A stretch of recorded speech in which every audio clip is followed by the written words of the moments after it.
though not without sorrows of bereavement. She bore him 6 children, 2 sons and 4 daughters. Their eldest child was a son named Qasim, and Muhammad came to be known as Abul Qasim, the father of Qasim. But the boy died before his 2nd birthday.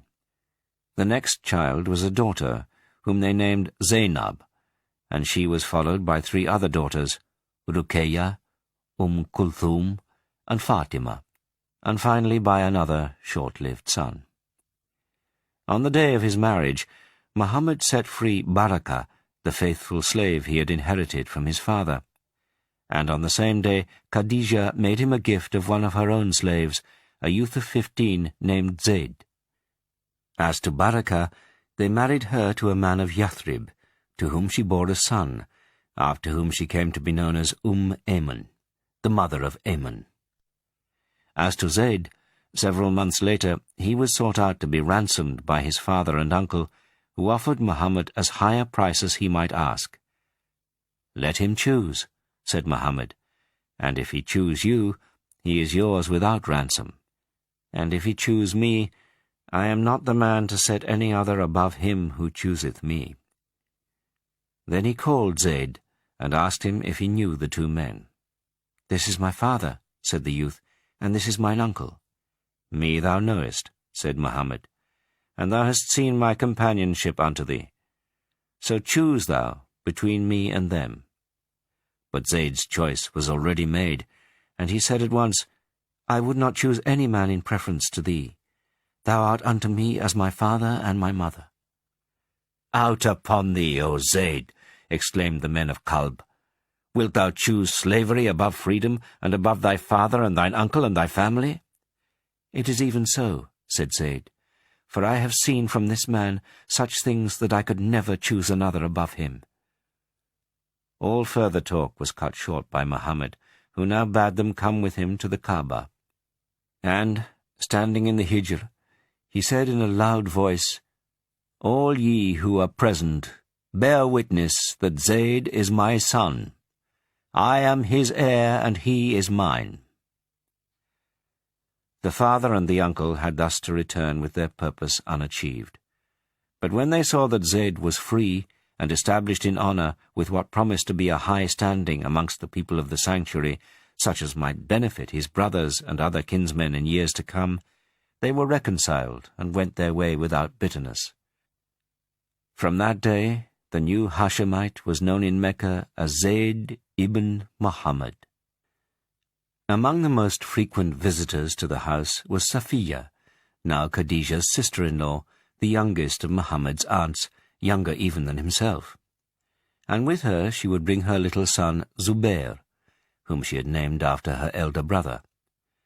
Zubair was thus well acquainted with his cousins, the daughters of Muhammad, from his earliest years.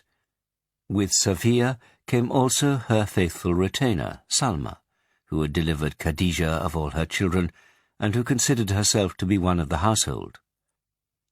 As the years passed, there were occasional visits from Halima, Muhammad's foster mother, and Khadijah was always generous to her. One of these visits was at a time of severe and widespread drought, through which Halima's flocks had been seriously depleted, and Khadijah made her a gift of 40 sheep and a howdah camel. This same drought, which produced something like a famine in the Hijaz, was the cause of a very important addition to the household. Abu Talib had more children than he could easily support, and the famine weighed heavily upon him. Muhammad noticed this, and felt that something should be done. The wealthiest of his uncles was Abu Lahab, but he was somewhat remote from the rest of the family, partly no doubt because he had never had any full brothers or sisters amongst them, being the only child of his mother. Muhammad preferred to ask for the help of Abbas, who could well afford it, being a successful merchant, and who was close to him because they had been brought up together. Equally close, or even closer, was Abbas's wife, al-Fadl, who loved him dearly and who always made him welcome at their house. So he went to them now, and suggested that each of their 2 households should take charge of one of Abu Talib's sons until his circumstances improved.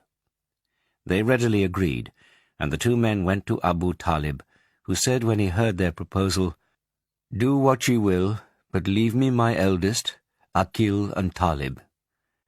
His third son, Jafar, was now about 15, and no longer the youngest of the family.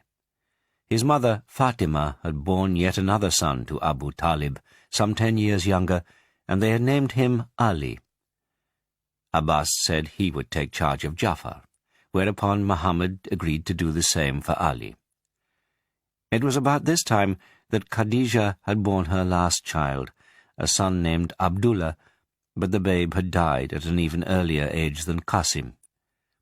In a sense, he was replaced by Ali, who was brought up as a brother to his 4 girl cousins, being about the same age as Ruqayya and Kulthum, somewhat younger than Zainab, and somewhat older than Fatima.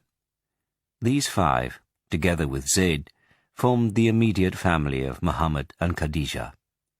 Muhammad's eldest uncle, Harith, who was now dead, had left many children, and one of the sons, Muhammad's cousin, Abu Sufyan, was also his foster brother, having been nursed by Halima amongst the Bani Sa'd a few years after himself.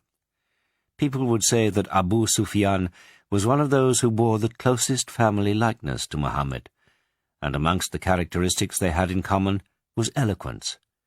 But Abu Sufyan was a gifted poet, perhaps more gifted than his uncles Zubair and Abu Talib, whereas Muhammad had never shown any inclination to compose a poem, though he was unsurpassed in his mastery of Arabic and in the beauty of his speech.